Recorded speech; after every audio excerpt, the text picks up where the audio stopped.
नमस्कार दोस्तों, आप सभी का बहुत बहुत स्वागत है स्पेशल पॉडकास्ट में।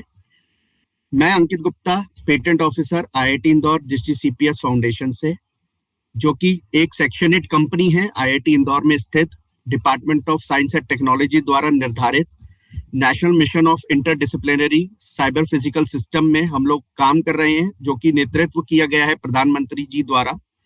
और साथ ही में हम आईपीएफसी भी हैं, जो है इंटेलेक्चुअल प्रॉपर्टी फैसिलिटेशन सेंटर, जो कि अप्रूव किया गया है मिनिस्ट्री ऑफ एमएसएमई द्वारा। जैसा कि हम सब जानते हैं कि हर साल 27 जून को दुनिया भर में एमएसएमई डे मनाया जाता है। ये दिन उन माइक्रो स्मॉल मीडियम इंटरप्राइजेस को सम्मान देने के लिए है, जो देश की इकोनॉमी में, रोजगार में, इनोवेशंस में या पूरी ग्रोथ में देश की अपना बहुत बड़ा योगदान देते हैं। आज के इस खास मौके पर हमारे साथ एक बहुत ही महत्वपूर्ण शख्स जुड़े हुए हैं, जिनका नाम है Nilesh Trivedi sir. Nilesh Trivedi sir assistant director हैं एमएसएमई डिपार्टमेंट में, मिनिस्ट्री ऑफ एमएसएमई भारत में। और सर साथ ही में हमारे यहाँ इंटेलेक्चुअल प्रॉपर्टी को बहुत बढ़ावा देते हैं, सपोर्ट करते हैं, और जितने भी उद्योगपति हैं, उद्योग से जुड़े कार्यकर्ता हैं, उन सब की मदद करते हैं एमएसएमई में। उनको बताते हैं कि कौन सी चीज़ वो कैसे प्राप्त कर सकते हैं, कैसे उस चीज़ का फायदा उठा सकते हैं। सर का बहुत बड़ा योगदान है इंटेलेक्चुअल प्रॉपर्टी में, और सर के बारे में मैं जितना बोलूं उतना कम है। तो मैं सर से अनुरोध करता हूं, सर आपका बहुत बहुत स्वागत है। सर प्लीज आप अपने बारे में कुछ बताइए। देखिए, आज अंकित जी आपने एक बहुत अच्छा ये सिस्टम हमने स्टार्ट किया है पॉडकास्ट का। आज एमएसएमई डे जो है हम सेलिब्रेट करेंगे 27 जून। एमएसएमई डे इसलिए इम्पोर्टेंट है कि आज ग्लोब में 90% यदि यूनिट्स हैं तो एमएसएमई हैं, और उसके अराउंड 70% एम्प्लॉयमेंट पूरे ग्लोब को मिला हुआ है। तो इसका एमएसएमई सेक्टर हमारे भारत की इकोनॉमी की बैकबोन है, प्लस ग्लोब में भी एमएसएमई सेक्टर का बहुत बड़ा महत्व है। तो यूनाइटेड नेशन ने 2017 से ये एमएसएमई डे स्टार्ट किया। उसके बाद से ही मैं लगातार हर एमएसएमई डे पर किसी न किसी रूप में इंटरेक्ट करता हूँ हमारे एमएसएमईज के साथ, कभी फिजिकल प्रोग्राम्स के साथ, कभी वर्चुअल मोड्स के साथ, कभी पॉडकास्ट के थ्रू। बेसिकली एमएसएमई एक बहुत ही वाइब्रेंट डायनामिक सेक्टर है इंडियन इकोनॉमी का, और एमएसएमई को सिर्फ अवेयरनेस का जरूरत है। और ये हमारा जो इंटेलेक्चुअल प्रॉपर्टी फैसिलिटेशन सेंटर है आईपीएफसी, ये मध्य प्रदेश का अप्रूव्ड आईपीएफसी है, जिसके माध्यम से आपके द्वारा अनेकों ट्रेडमार्क, पेटेंट, डिजाइन और एमएसएमई को उनकी आईपी नीड्स में हेल्प की जा रही है। तो बेसिकली ये आईपीएफसी हम लोगों को पूरी तरह से एक्सटेंड भी करना है और एक्सपांड भी करना है, ताकि आज यदि हम पूरे एमएसएमई सेक्टर को देखें तो 8,72,00,000 एमएसएमई उद्यम रजिस्टर्ड हैं, लेकिन ट्रेडमार्क एक्टिव सिर्फ 35 लाख है। तो हमारे पास सिर्फ 4% का अभी ट्रेडमार्क हुआ है। हम चाहते हैं कि ये 96% का कम से कम 50% भी यदि हम ट्रेडमार्क करवा सके, उनका 20% का पेटेंट हो सके, डिज़ाइन रजिस्ट्रेशन हो सके, जीआई रजिस्ट्रेशन हो सके, तो बेसिकली ये हमारी इंडियन इकोनॉमी के लिए एक बहुत बड़ा बूस्ट होगा। क्योंकि आज ग्लोब में जो इंटेलेक्चुअल प्रॉपर्टी में लीडर है वही ग्लोबल लीडर है। तो हमें हमारे इंडिया को ग्लोबल लीडर बनाना है। वैसे भी ट्रेडमार्क पे हम तीसरे नंबर पर आ गए हैं, ये बहुत अच्छी बात है। और ये बहुत 2016 में भारत सरकार के जो इनिशिएटिव्स हुए हैं कि मैन पावर रिक्रूटमेंट किया है, प्रोसीजर को स्ट्रीमलाइन किया है, जो वर्चुअल हियरिंग्स और ऑब्जेक्शंस थे वो सब भी ऑनलाइन मोड से रिजॉल्व होते हैं। तो ये सब कारण है कि आज हमारा पेटेंट, डिज़ाइन, कॉपीराइट, ट्रेडमार्क, इन सब में जो है ग्रोथ 200 से 400% तक भी हुआ है। और जहाँ तक हमारे आईपीआर कंपोनेंट का सवाल है, तो ट्रेडमार्क है, इसकी लाइफ 10 साल है, हर 10 साल बाद रिन्यू होता है।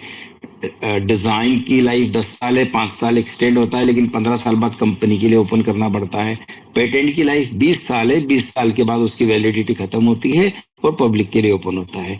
ज्योग्राफिकल इंडिकेशन जो होता है वो 10 इयर्स होता है, हर 10 इयर्स पे और रिन्यू होता है। एकमात्र आईपीआर कंपोनेंट है ट्रेड सीक्रेट, जो मोनोपोली राइट है, जिसकी कोई एक्सपायरी नहीं है। एंटरप्रेन्योर जब चाहे तब ट्रेड सीक्रेट रख सकता है। और भारत सरकार समय समय पर awareness programme, seminar, workshop, interaction करता है ताकि एमएसएमई अधिक से अधिक आईपी कंपोनेंट्स का अपने यूनिट में यूज करें। इस जानकारी के लिए धन्यवाद नीलेश सर। सर, मेरे पास बहुत लोग आते हैं, बहुत सारे एमएसएमईज आते हैं, बहुत सारे स्टूडेंट्स आते हैं, बहुत सारे फैकल्टीज आते हैं आईआईटी इंदौर के या अलग कॉलेजेस के भी। सर, उनके ना कुछ सवाल रहते हैं जो बहुत कॉमन क्वेश्चंस हैं। सर, मैं चाहता हूं कि आप उन सारे क्वेश्चनों का जवाब दें, जिससे कि हम उन सब की जो भी दुविधाएं हैं उनको समाप्त कर सकें। सर, पहला सवाल जो मेरे पास बहुत इनोवेटर्स, एमएसएमईज पूछते हैं, वो ये है कि आईपीएफसी के बारे में जानकारी लोगों को उतनी नहीं है जितनी उन्हें होनी चाहिए थी।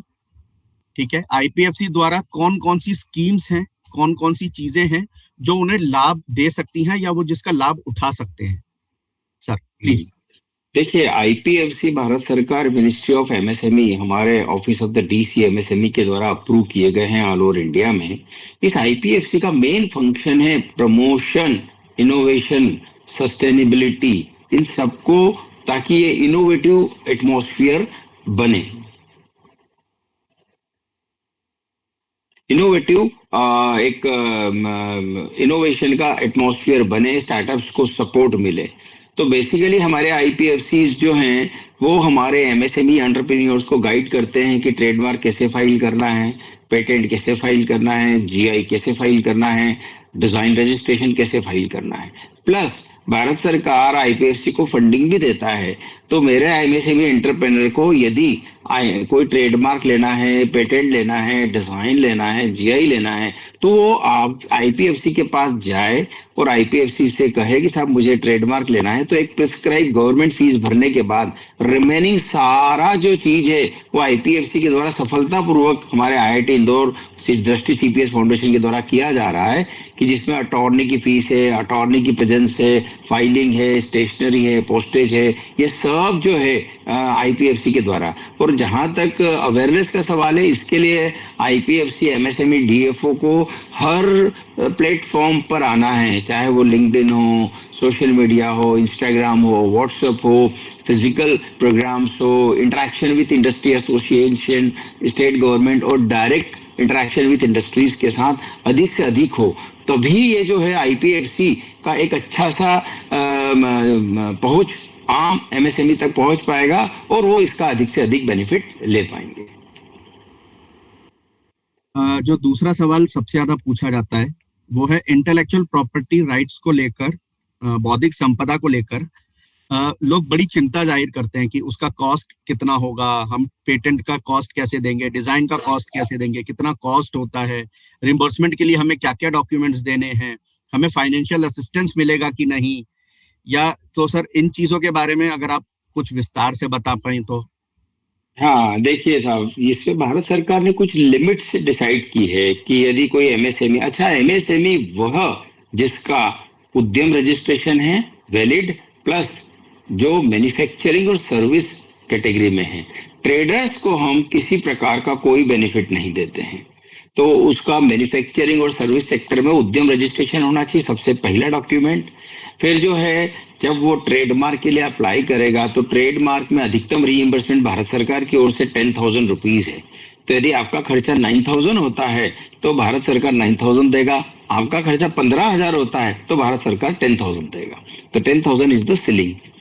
फिर जो है जीआई में हम 2 लाख रुपया देते हैं, पेटेंट में 1 लाख देते हैं डोमेस्टिक पेटेंट में, और फॉरेन पेटेंट यदि कोई एमएसएमई लेता है तो 5 लाख का सपोर्ट है, और डिजाइन रजिस्ट्रेशन में 15,000 रुपए का सपोर्ट है। तो ये सपोर्ट, फाइनेंशियल सपोर्ट मिलते हैं, और इसके लिए ही हमने आईपीएफसी को फंड दे रखा है कि आप हमारे एमएसएमईज का जो है आईपीआर कंपोनेंट से जितने भी मैंने बताए हैं इनका रजिस्ट्रेशन भी करवाएं और इनको मिनिमम कॉस्ट में ये सब चीजें प्राप्त हों। सर, जो तीसरा सवाल जो हमारे पास आता है वो ये कि जनरली एमएसएमईज या इनोवेटर हमसे ये पूछते हैं कि ठीक है, आपने हमारा रिइंबर्समेंट की, आपने हमें स्कीम बता दी, सब बता दिया, पर इनके लिए डॉक्यूमेंट्स मुझे आपको क्या क्या देने हैं, क्या क्या आवश्यक डॉक्यूमेंट्स मैं आपको दूं इसके लिए? इसके लिए साहब क्या है कि आप ये एक प्रोसेस हमने ऑनलाइन सिस्टम डेवलप किया है। हमारा एक ऐप पोर्टल है mymsme.gov.in।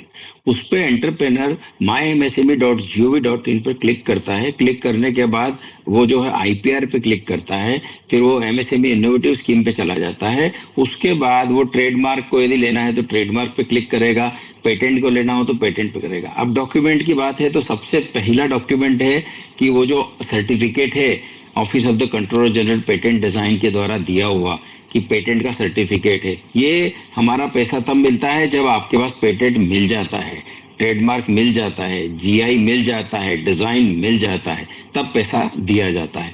डॉक्यूमेंट में सर्टिफिकेट लगता है, उसका जो है मैंडेट फॉर्म बेसिकली उस एमएसएमई का बैंक अकाउंट डिटेल्स रहता है, जिसमें अकाउंट नंबर, आईएफएससी कोड और उसका नाम रहता है।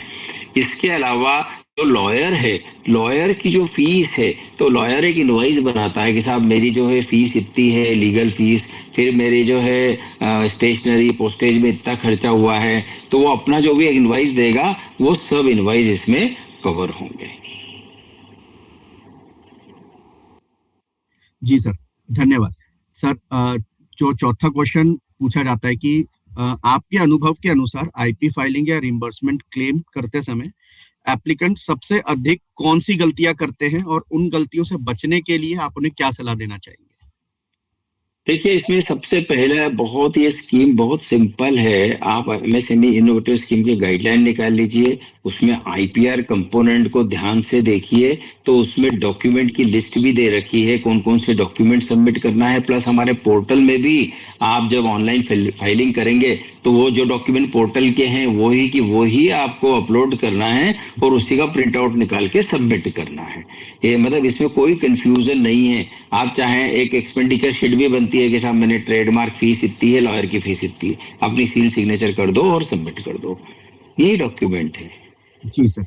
सर, जो पांचवा सवाल है, जो स्टूडेंट्स और इनोवेटर्स मुझसे ज्यादा पूछते हैं, फैकल्टीज ज्यादा पूछते हैं, वो पूछते हैं कि अगर हमें अपनी किसी इन्वेंशन को मार्केट तक लेके जाना है, ठीक है, तो उसके लिए एमएसएमई के थ्रू हमें क्या क्या सपोर्ट मिल सकते हैं? देखिए साहब, ये आपने जो प्रश्न पूछा है इसके बहुत सारे आंसर्स हैं। मैं कुछ आंसर्स, देखो यदि आपका पेटेंट अच्छा है, अब आप चाहते हो कि मार्केट में जाना है, तो बिल्कुल। मार्केट में जाने का दो तरीका हो सकता है। एक तरीका है कि आप आपके पेटेंट का लाइसेंसिंग कर दें, उसकी टेक्नोलॉजी ट्रांसफर कर दें, उससे भी रेवेन्यू आ सकता है। दूसरा तरीका है कि आप उसके बेसिस पे कोई इंडस्ट्री लगाएं।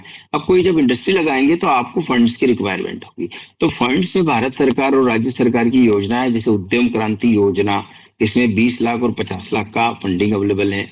फिर यदि आप अभी पीएमईजीपी में 27 जून को लॉन्च हो रही है, उसमें फिर फंडिंग का सपोर्ट रहेगा। मुद्रा योजना में 10 लाख रुपए का सपोर्ट है। Credit guarantee trust micro small enterprise में जो है 10 सीजीटी एमएससी स्कीम में 10 करोड़ तक का कोलेटरल गारंटी भारत सरकार के द्वारा दिया जाता है न्यू और एग्जिस्टिंग एमएसएमई यूनिट्स के लिए। फिर कोई फूड प्रोसेसिंग इंडस्ट्री सेटअप करता है तो पीएमएफएमई स्कीम काम में आती है।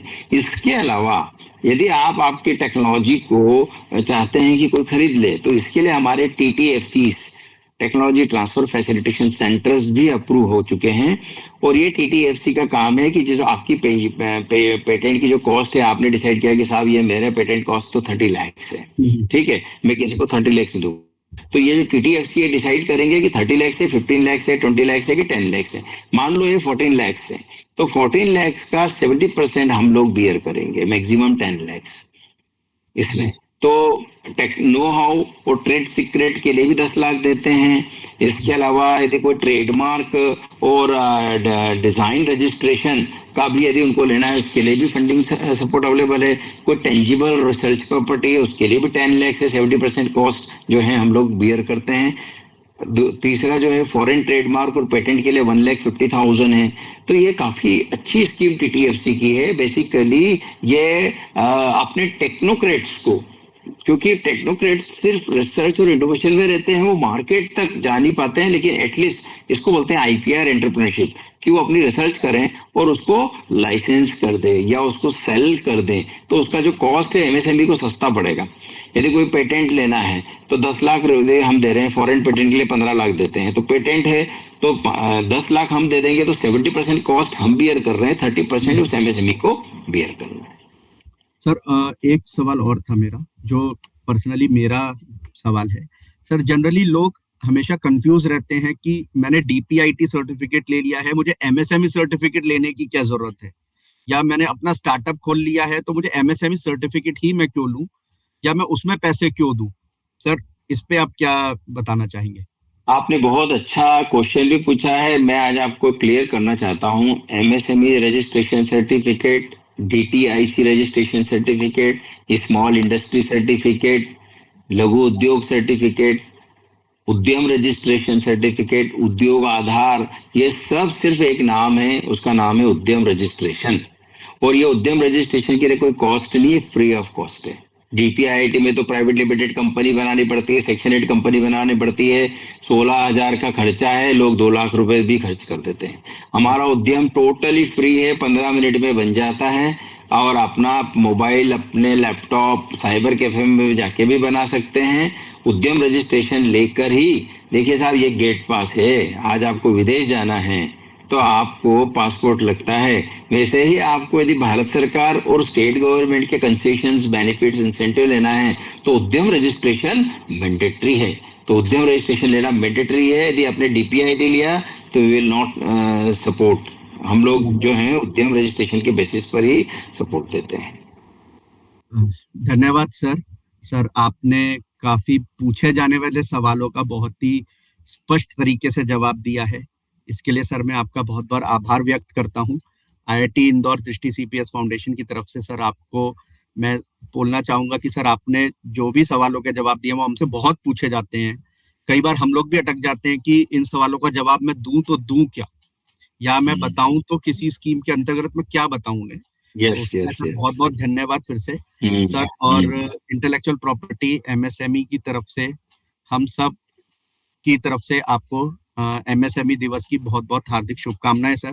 आपको आप भी बहुत बहुत शुभकामनाएं। सर, आप हमारे साथ ऐसे ही बने रहिएगा सर। अ, इसके अलावा अगर मुझे कोई भी दिक्कत हो, कोई भी परेशानी हो, तो मैं आपसे वार्तालाप में जुड़ा रहूंगा। बिल्कुल। किसी को मुझसे कुछ पूछना होगा, आईआईटी इंदौर दृष्टि सीपीएस फाउंडेशन से पूछना होगा, तो हम सदैव उनके लिए हैं। Yes, yes. आपके समय के लिए धन्यवाद सर, बहुत बहुत थैंक धन्यवाद। You. Thank you so much sir. Thank you. Thank you. Thank you. Good.